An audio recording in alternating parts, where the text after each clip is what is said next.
नमस्ते, जय शिवाय।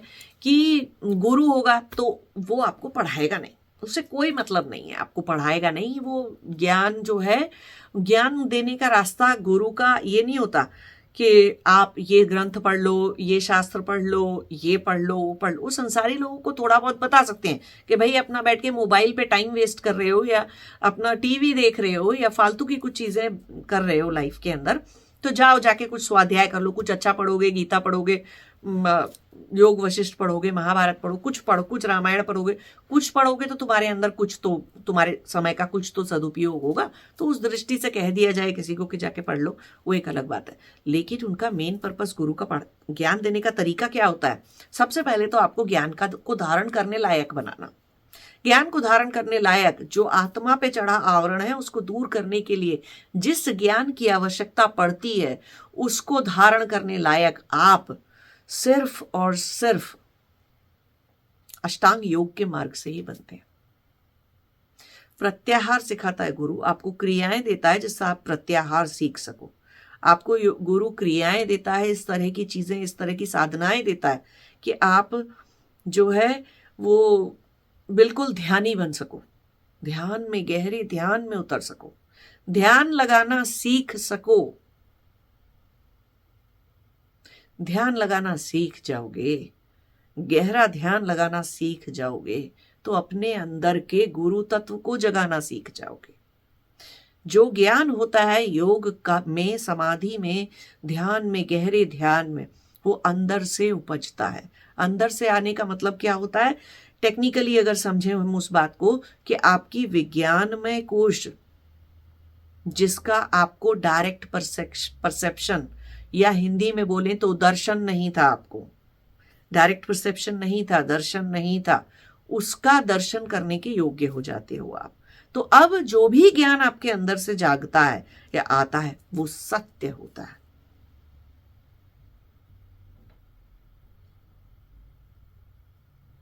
है ना?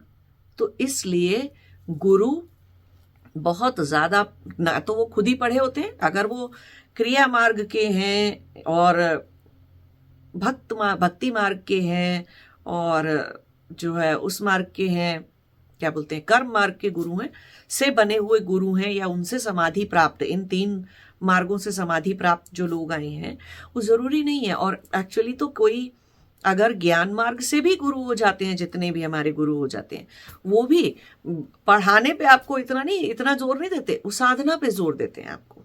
क्यों? कि कोई भी ज्ञान है आत्मा पे पड़े आवरण को हटाने के लिए, अरे उसको समझने लायक, उसको ठीक से ज्ञान को धारण करने लायक तो हो जाओ आप। वो कैसे हो गया? साधना नहीं करोगे, तपस्या नहीं करोगे तो कैसे बनोगे? तो गुरु शब्द, गुरु सिर्फ तपस्या करना सिखाते हैं, साधना करना सिखाते हैं। क्यों? कि आपके अंदर का अज्ञान, अविद्या और इतने कर्म के, इतना कष्ट जो भोगते हो आप कर्मों की वजह से, उसमें सुधार आना शुरू ही नहीं होगा। किताबी शिक्षा से, किसी भी तरह की शिक्षा से उसको नहीं बदल सकते आप। आपके अच्छे बुरे जो भी कर्म थे, उनसे आप जो भी भुगत रहे हो जीवन के अंदर, जिस भी तरह का शरीर लेकर पैदा हुए हो, जिस भी तरह का कर्म का वेग लेकर आप पैदा हुए हो, उसको पलटा ही नहीं जा सकता बिना तपस्या के, उसको बदला ही नहीं जा सकता बिना तपस्या के। और हर तरह के कुकर्मों को तपस्या से ही बदला जा सकता है। परशुराम 21 बार उन्होंने शक्तियों का संहार किया, है ना? आज अगर वो अगर तपस्या करने नहीं बैठते, तो फिर कर्म के मार्ग से चलते रहते, योगी नहीं होते, बनते, पश्चाताप लेकर योग करके गहरे ध्यान में और पश्चाताप की ग्लानि से मर के योग तपस्या करने नहीं जाते, तो पहली बात तो जेल में होते। अगर हम आज के समय के हिसाब से देखें, और कोई इतना खून खराबा कर दे, इतना नरसंहार कर दे, तो क्या होगा? जेल में जाएगा, फिर जेल में बैठा रहेगा, जेल की यातना झेलेगा सारी, फिर उसके बाद बाहर भी आएगा तो जीवन में क्या हो जाएगा? जो लोग जेल से बाहर आते हैं उनका जीवन कैसा होता है सबको पता है, समाज में रहने लायक नहीं।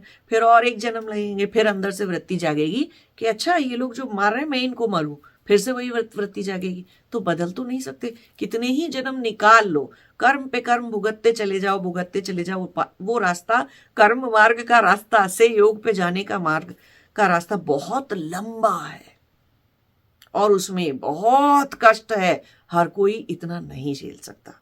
इसीलिए लोग क्रिया, भक्ति या ज्ञान के मार्ग पे चलने लग जाते हैं, क्योंकि कर्म का दुख भरा रास्ता है बहुत। सबसे ज्यादा फिजिकली भी दुख भरा रास्ता वही है ना। तो इसलिए तो तपस्या करने बैठ गए, तो ऐसे सिर्फ तपस्या करके ही निकाला जा सकता है।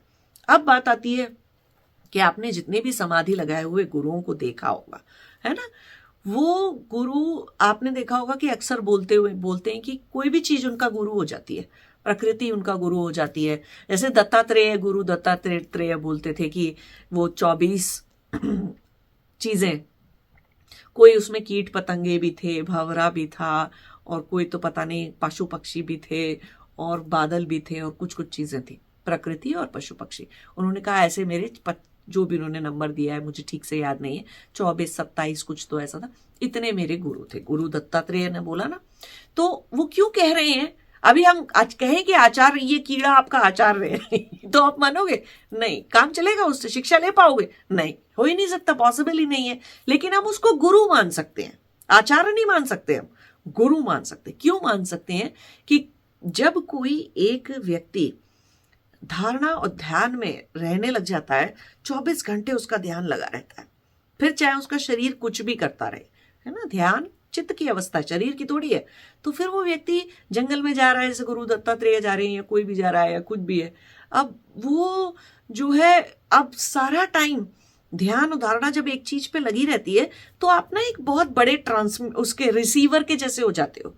तो फिर पूरा ब्रह्मांड ट्रांसमीटर हो जाता है, ऐसे समझ लो आप, है ना। टेक्निकली अगर हम बात करें, तो कोई भी चीज आपको दिख रही है, तो आपके उसके ही गुण धर्म से सीख लेते हो, ज्ञान प्राप्त कर लेते हो, ज्ञान को कनेक्ट कर लेते हो। जैसे मैं अपनी बात करूं, तो जब मेरी समाधि लगी थी, इनलाइटनमेंट हुआ था, तो थोड़े दिन के, उससे थोड़े समय पहले की बात है कि मेरे अंदर जो आखिरी बचा हुआ एक शेष वो था कि हम मनुष्य हैं, तो मनुष्य ज्यादा वो होते हैं, और कहीं पे कुछ ऐसा मिस्टिकल एक्सपीरियंस कह लीजिए, या कुछ कह लीजिए, घटना हो गई थी जिससे कि किसी के ऊपर कोई भूत आ जाते हैं या कुछ ऐसे हो जाता है। तो मुझे लगा कि मतलब भूत कितने बुरे होते हैं, क्योंकि वो शरीरधारी नहीं है तो आत्माएं ही ना। तो अभी मेरा वो थोड़े दिन समाधि से पहले, कुछ महीने पहले, मेरी वो दृष्टि अभी नहीं आई थी, तो और दृष्टि सबके, जो चीज दिखती है उसके प्रति तो आ गई थी, भूत तो दिखता नहीं है, तो या शरीर में नहीं है, तो जो जिनके पास ये वाला ग्रोस शरीर नहीं है, सिर्फ सूक्ष्म शरीर है, वो दृष्टि मेरी नहीं आई थी। तो मैंने वो चीज सीखी। मुझे क्या, किस चीज ने सिखाई थी वो चीज, और मुझे कहाँ से एक ज्ञान ये मिला था कि जो है, बिना पूरे कर्म की गति को समझे हम किसी को बचा नहीं सकते। हम किसी को बचाएं या उसका इलाज करें या कुछ भी करें, तो वो चीज कहीं ना कहीं जो है समझ में मुझे नहीं आती थी। तो मैंने क्या देखा था, एक दिन मैं ऐसे फ्लोरिडा में, अमेरिका में, जब एक तालाब ऐसे था, पॉन्ड था, उसके किनारे में खड़ी थी, तो एक बगुला बहुत शांति से, क्रेन बोलते हैं ना उसको, बहुत ही शांति से खड़ा हुआ था बगुला, एक टांग पे खड़ा रहता है वो अपनी। और थोड़ी देर बाद उसने एक मछली पकड़ ली। अब मछली लगी तड़पने पूरी तरह से उसके मुंह में, और उसी वक्त मुझे ज्ञान हिट हुआ। मैंने कहा, उसी वक्त मेरा वो रियलाइजेशन का मोमेंट आया कि अब अगर मैं ये बगले को मारूं कि छोड़ मछली, तो बगुला भूखा मर जाएगा, और अगर मैं इसको मछली खाने दूं तो मछली मर जाएगी। तो वो ज्ञान मुझे क्या मिला उस चीज को देख के, कि हम ऐसे हर वक्त सोचते हैं कि इस व्यक्ति पे भूत आ गए, उस व्यक्ति पे भूत आ गए, या कुछ भी हो गया, क्योंकि हम दोनों का पूर्णतः हम दोनों का स्वभाव या नेचर नहीं समझते। प्लस ये बगुला इसी मछली को क्यों खा रहा है, और भी तो इस तालाब के अंदर सैकड़ों मछलियां हैं, ये ही मछली इस वाले बगुले की पकड़ में क्यों आई? कहीं ना कहीं कार्मिक कनेक्शन है दोनों का। तो कोई भूत आ गए किसी मनुष्य के ऊपर, तो वो इसी व्यक्ति पे क्यों आए, उसके पड़ोसियों पे क्यों नहीं आए, या इसके घर के दूसरे सदस्यों पे क्यों नहीं आए, ऐसा कुछ क्यों नहीं। तो देखो आप कि वो उस मोमेंट में वो बगुला, वो मछली और वो घटना मेरे ज्ञान का, ऐसे बहुत सारी चीजें होती हैं हमारे साथ जब हम अध्यात्म के रास्ते पे चल रहे होते हैं, और हम इतने पूर्णतया अपनी समाधि और अपने मोक्ष के ऊपर इतने ज्यादा पूरी तरह से उसके ऊपर केंद्रित हो जाते हैं, तो पूरा ब्रह्मांड सिखाने पे तुल जाता है आपको, हर चीज ज्ञान देगी अब आपको। ठीक है, अब इससे फिजिक्स केमिस्ट्री नहीं समझ रही हूं मैं, कि वहां पे बायोलॉजी नहीं समझ रही थी मैं बगुले और मनुष्य को देख के, ज्ञान पैदा हो रहा था, है ना। तो ज्ञान, जब ज्ञान की हम बात करते हैं, आत्मा पे पड़े हुए आवरण को हटाने वाले, अज्ञान को हटाने की जब हम बात करते हैं, तो पूरा ब्रह्मांड गुरु होता है। पूरी प्रकृति के अंदर कोई भी इनएनिमेट चीज, पहाड़, नदियां, बादल, बारिश, कोई भी चीज से ज्ञान लिया जा सकता है, क्योंकि आप एक बड़े से रिसीवर हो चुके हो, और पूरा ब्रह्मांड एक ट्रांसमीटर है ज्ञान का, क्योंकि आपकी विज्ञानमय कोश पूर्णतः ओपन हो चुकी है। ठीक है, तो कीट पतंगे भी हो सकते हैं, जैसे गुरु दत्तात्रेय ने सीखा। भक्ति के मार्ग पे चल रहे हैं, तो माँ काली की भक्ति करते थे रामकृष्ण परमहंस, तो माँ काली को आप आचार्य बनाएंगे? नहीं, आते लोग भाग जाएंगे, है ना। माँ काली को आचार्य समझ लिया जाए, आचार्य, उनसे तो कोई शिक्षा ग्रहण करने की बात की जाए तो पॉसिबल नहीं है। तो किसी देवी देवता को, किसी भी ब्रह्मांड की किसी भी इस तरह की शक्ति को जिसने कभी मनुष्य रूप ना लिया हो, उनको हम गुरु तो बना सकते हैं। माँ काली मेरी भी गुरु थी, है ना, उनसे भी मैंने कुछ कुछ सीखा अपने आध्यात्म के मार्ग में। सबसे गहरा अज्ञान का अंधकार को कूट कूट के निकालने वाली माँ काली होती है ना, रुद्र होते हैं, भैरव होते हैं, उन सब से भी, शक्तियों से भी सीखते हैं ज्ञान सीखते हैं। अभी वो सब लोग आचार्य के जैसे सिखाएंगे तो डर डर के मारे सारी पब्लिक भाग जाएगी, सारे लोग। तो हम आचार्य नहीं बना सकते जिन्होंने कभी मनुष्य शरीर धारण ना किया हो, मनुष्य जैसे गुण धर्म ना हो, और मनुष्य जैसा व्यवहार ना किया हो, आचरण ना किया हो, मनुष्य जैसा आचरण ना रखते हो, जो उनको हम आचार्य नहीं बना सकते, गुरु बना सकते हैं। आत्मा पे पड़े हुए ज्ञान के पर्दे को हटाने के लिए हम गुरु बना सकते हैं, उनको आचार्य नहीं बना सकते। तो आप देख रहे हो कि आचार्य क्या है, कौन है ना, और उसका मनुष्य रूप में होना क्यों जरूरी है। गुरु क्या है, कौन है, और उसका मनुष्य रूप में रहना या ना रहना, कोई उस पर फर्क नहीं पड़ता है उससे, है ना। बहुत सारे लोग अपने पिछले जन्म के गुरु को ढूंढ लेते हैं, जब वो समाधि लगाने बैठते हैं तो उनको पता लग जाता है कि उनके अंदर ये क्लिष्ट वृत्तियों को हटाने के लिए दीक्षा का संस्कार, साधना का संस्कार डाला किसने था। मैंने अपने गुरु को ढूंढ लिया, लहरी महाशय को, सदगुरु ने अपने गुरु को ढूंढ लिया, ऐसे ही रामकृष्ण परमहंस को गुरु तोतापुरी मिल गए थे। तो ऐसे अब वो गुरु चाहे जीवित हो या ना हो, शरीर में हो या ना हो, तो गुरु के ऊपर ये बाउंडेशन नहीं होती कि वो सिर्फ शरीर में है तभी शिष्य के दिमाग में काम करेगा उसका ज्ञान, नहीं तो नहीं करेगा। नहीं, जन्म पर्यंत सूक्ष्म शरीर में कैरी करते हो आप। वो जो अक्लिष्ट वृत्ति बनती है साधना करने की, तपस्या करने की, उसको आप अपने सूक्ष्म शरीर में कैरी करते हो, तो वो जन्म जन्मांतर तक की बात हो जाती है। आचार्य उस लेवल की वृत्ति को क्रिएट नहीं कर सकता, आपके नहीं डाल सकता आपके चित्त के अंदर, कि जिसे आप जन्म जन्मांतर तक कैरी करो, है ना। कुछ फिर भी म्यूजिक हो गया, कुछ लोग इतना म्यूजिक में समाधि के लेवल पे पहुंच जाते हैं, इतना गहरा उनका वो योग तो किसी भी मार्ग से किया जा सकता ना, किसी भी चीज को साधना बनाया जा सकता था। तो कुछ लोग आर्ट को, म्यूजिक को, कुछ चीजों को, वो इतने मेडिटेटिव हो जाते हैं उसको करते करते, इतने ध्यान लगने लग जाता है उनको। सबको नहीं होता, सारे म्यूजिशियन ऐसे नहीं होते, सारे आर्टिस्ट ऐसे नहीं होते, है ना। या कई बार वो ना बहुत डिफरेंट लेवल पे पहुंचने लग जाते हैं, वो उनको छोटी छोटी समाधियां भी लगने लग जाती हैं। म्यूजिशियंस को, साइंटिस्ट को बहुत कम होते हैं, लेकिन ऐसे उतनी शुद्धता भी होना जरूरी है चित्त में। तो कुछ लोग वहां तक पहुंच जाते हैं, तो म्यूजिक से भी साधना बना, तो किसी भी चीज को साधना तो बनाया जा सकता है, लेकिन गुरु बनने के लिए, गुरु को वहां पहुंचने के लिए, अपनी समाधि लगाने के लिए आपको जिस तरह के उसकी जरूरत है, उसके लिए एक सबसे बड़ी चीज तपस्या ही होती है। तो गुरु तपस्या ही करना सिखाएगा, तपस्या पर ही ध्यान देगा। यही पूछेगा आपसे या पूछेगी आपसे गुरु कि बेटा आज क्या किया, कितनी तपस्या की तुमने। और तुम कहाँ, पूछेगा भी नहीं तुम कहाँ पहुंच रहे हो कहाँ नहीं पहुंच रहे हो, उसे दिख रहा है तुमने कितनी तपस्या की होगी, दिखाई दे रहा है। ठीक है, बोलने की जरूरत भी नहीं है। शब्दों से नहीं पता चलेगा कि आपने क्या तपस्या करी है क्या नहीं करी है। शब्दों की जरूरत नहीं है गुरु को आपके कि अच्छा क्या कर रहे थे तुम, गुरु को पता है पिछले 3 महीने से तुम क्या कर रहे थे। ठीक है, आचार्य को नहीं पता चलेगा। आचार्य को कैसे पता चलेगा, जब आप ये बताएंगे। गुरु बिना शब्द के इस्तेमाल के सामने वाले को पूरा अंदर तक एक्सरे के जैसे देख पाते हैं, जितने भी गुरु लोग होते हैं, है ना। आचार्य नहीं देख पाते। अगर आप बोलोगे नहीं तो नहीं समझेंगे कि आपने क्या पढ़ लिया, कितना होमवर्क बाकी है, कितने शास्त्र से क्या सीख लिया, क्या बचा है और क्या और आपको करना है क्या नहीं करना है। वो सब कुछ आचार्य, आप बोलेंगे आप बताएंगे तो आचार्य समझेंगे, है ना। तो आपका संवाद चलता है आचार्य के साथ, है ना। आप शब्दों का एक्सचेंज चलता है उसके अंदर। भाषा एक बहुत इंपॉर्टेंट पार्ट है।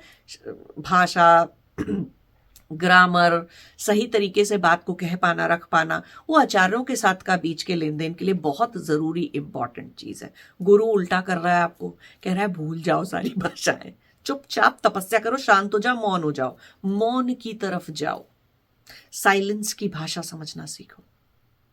क्यों? कि वो जो विज्ञान में कोश से ज्ञान आता है वो शब्द नहीं है। आकाश तत्व की सिद्धि, चिदाकाश की सिद्धि शब्द नहीं है, शब्द के परे है, वो भाषा के परे है। तो गुरु आपके अंदर क्या जगाने की कोशिश कर रहा है? आकाश तत्व, शब्द, अनाहत, अनाहत हम बोलते हैं, आपके अनाहत को जगाने की कोशिश कर रहा है। तो कोई भी साउंड मेक करने के लिए आहत या आघात करना पड़ता है। गुरु उस वाली साउंड की, शब्द जिसे हम कहते हैं, शब्द ब्रह्म की तरफ आपको ले जाने की कोशिश कर रहा है। तो आपको भाषा भूलने के लिए बोलेगा। शब्दों पर उसका इतना ध्यान नहीं होगा, उसे भाषाओं से कोई लेना देना नहीं होगा। तो बहुत सारे लोग जो ये कंप्लेन करते हैं ना कि ये गुरु हैं, ये इंग्लिश में क्यों बोल रहे हैं, तेलुगु में क्यों नहीं बोल रहे, तमिल में क्यों नहीं बोल रहे, हिंदी में क्यों नहीं बोल रहे, ये गुरु हैं, ये वो लोग आचार्य की दृष्टि से देख रहे हैं उनको।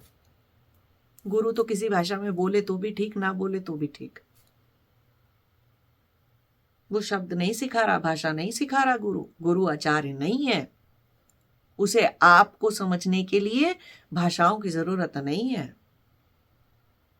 अगर आप किसी दिन इस लायक हो जाओगे कि गुरु की शक्ति से ज्ञान ले लोगे, गुरु के मौन से ज्ञान ले लोगे, तब तो आप सच्चे साधक या सच्चे योगी और सच में आध्यात्म के मार्ग पर चलने वाले एक योगी हो। एक सही रूप में, हम जिसे कहते हैं ना डिसाइपल होना, किसी का शिष्य होना, उस गुरु के सच्चे शिष्य। तो शिष्यता की पात्रता आपके अंदर तभी आएगी जिस दिन आप गुरु से शक्ति ग्रहण कर लोगे। नहीं तो ज्यादातर लोगों के अंदर शक्ति भी बीज रूप में तो रह जाती है, पेड़ नहीं बनती, फलती फूलती नहीं है। गुरु की जितनी भी गुरु के अंदर आपको जगाने की, आपकी चेतना, आपको पूर्णतः चेतन बनाने की उसके अंदर जो शक्ति है, उसको अक्सर लोग बीज रूप में अपने अंदर ले लेते हैं। चलो कुछ तो इकट्ठा कर लिया हमने, अब जब हम इस लायक हो जाएंगे तो साधना तपस्या इतनी कर लेंगे, इतना वैराग्य जाग जाएगा जिस दिन, तो हम इस बीज से पेड़ उगा लेंगे। कोई बात नहीं, थोड़ा टाइम हम बीज रखेंगे। तो कुछ लोग ऐसे होते हैं, है ना। सभी तो अभी इस तरह इतने वैरागी और इतने अच्छे प्रचंड योगी नहीं होते हैं कि गुरु ने सामने बिठाया और एक बार गुरु ने शक्ति दी या एक बार गुरु की दृष्टि पड़ गई, देख लिया, वहीं समाधि लग गई। तो इतने प्रचंड योगी, इतने गहरे, इतने अच्छे योगी नहीं होते हैं अभी, इतने अच्छे स्तर के योगी नहीं होते। तो बन रहे हैं योगी, चल रहे हैं धीरे धीरे। तो गुरु का जो मेन लक्ष्य होता है, जो पर्पस होता है उसका, वो क्या है? आपके अंदर के अंधकार को मिटाना, आपको पूर्णतः चेतन बनाना, 100% चैतन्य जगाना आपके अंदर। तो गुरु को कोई मतलब नहीं है आप क्या बोलते हो, क्या नहीं बोलते, किस भाषा में बोलते हो, किस धर्म के वो हो, क्या आचरण करते हो, कितना सोते हो, कितना जागते हो, क्या नॉनवेज खाते हो, क्या वेज खाते हो, गुरु को इस सबसे कोई लेना देना नहीं है। गुरु का एक ही काम है, आपको जगाना। गुरु आपका इमोशनल साथी नहीं है। और गुरु एक बहुत ही क्रिमिनल को भी दीक्षा देगा, किसी भी तरह के अपराधी को, किसी भी तरह के बुरे कर्म करने वालों को भी ज्ञान और दीक्षा और शक्ति देगा। आचार्य ऐसे लोगों को शायद एडमिट ना करे अपने स्कूल में, अपने गुरुकुल में, है ना। आचार्य एक वो रखेगा कि भाई नहीं, मेरी क्लास के बाकी लोग बिगड़ जाएंगे तो मैं ये क्रिमिनल को नहीं पढ़ाऊंगा। लेकिन नहीं, डाकू अंगुलीमाल को गौतम बुद्ध ने दिया था ना, दीक्षा दी थी ना, साधु बनाया था, भिक्षु बनाया था उसको भी, कितना अच्छा भिक्षु बन गया वो। परशुराम को दत्तात्रेय ने दी थी ना। परशुराम ने भी अपने गुरु, तो वो भी नहीं देते कि अरे तुम तो क्रिमिनल हो आउटराइट, तुम कितना सारा वो कर रहे हो। परशुराम ने जितना जघन तरीके से 21 बार क्षत्रियों का संहार किया था, तो वो भी मना कर देते, नहीं देते हम किसी को, नहीं दे रहे हम दीक्षा। तो गुरु किसी को भी ग्रहण कर लेगा, यही गुरु का गुरुत्व कहलाता है। गुरु में किसी भी तरह के शिष्य, किसी भी तरह की आत्मा को ग्रहण कर लेने की, धारण कर लेने का गुरुत्व होता है। आचार्य में नहीं होता।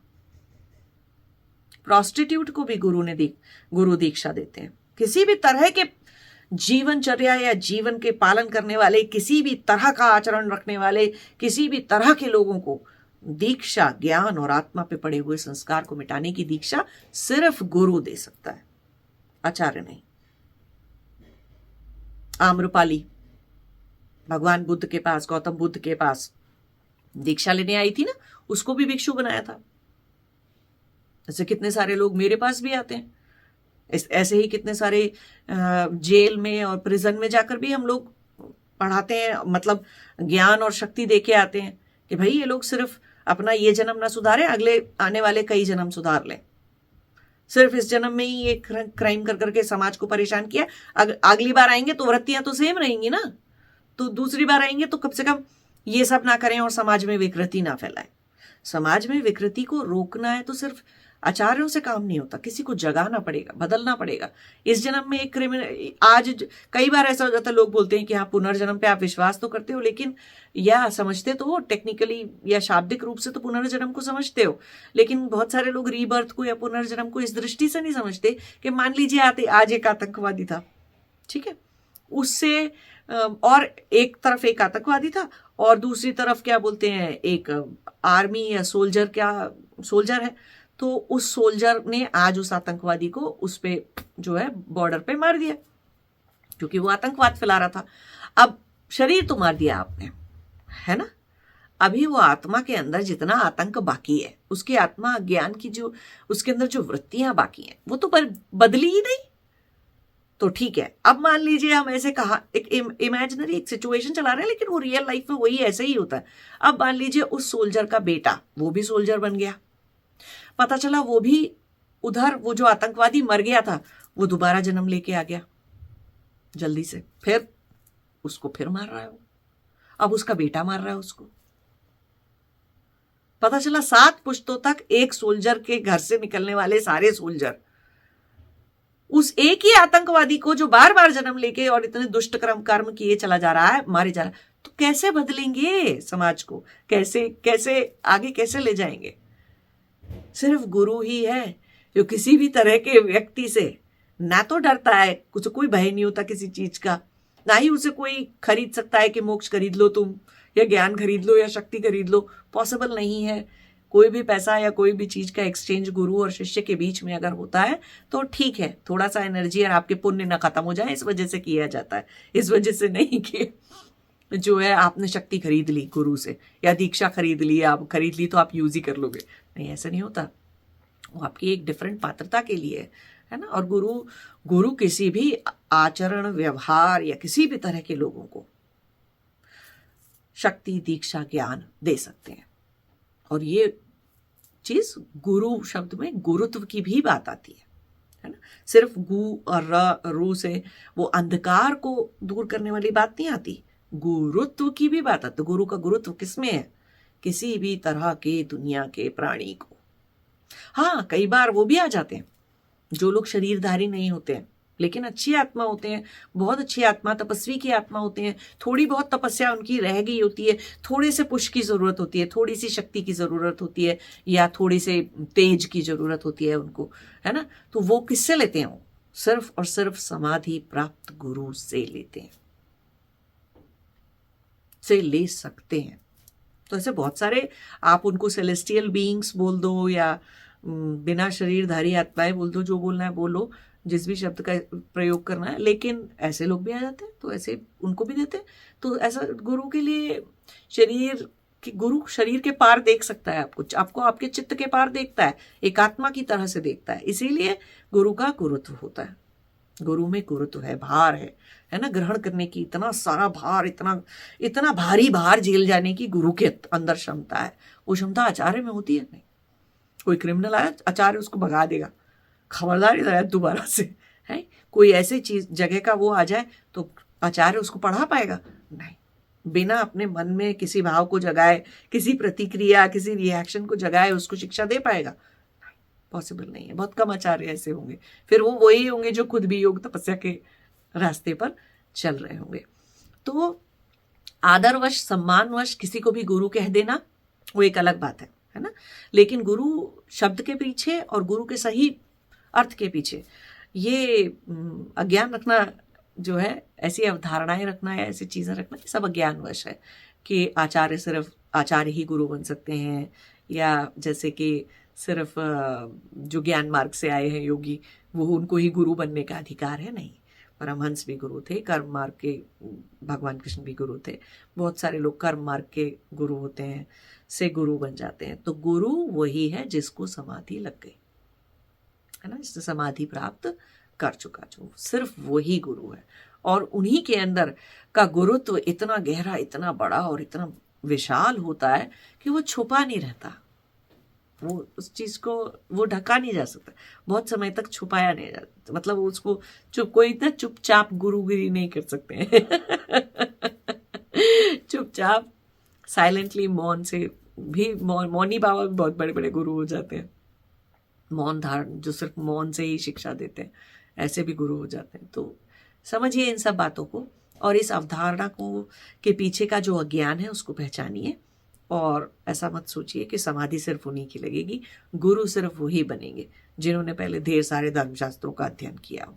नहीं, ऐसा होता तो पतंजलि योग चित्तवृत्ति निरोध से पहले एक लाइन लिखते कि जाओ पहले पूरे शास्त्रों का, दर्शनों का, उपनिषदों का, वेदों का, इसका उसका सबका अध्ययन करके आप। नहीं, पतंजलि ने कहाँ से शुरू किया?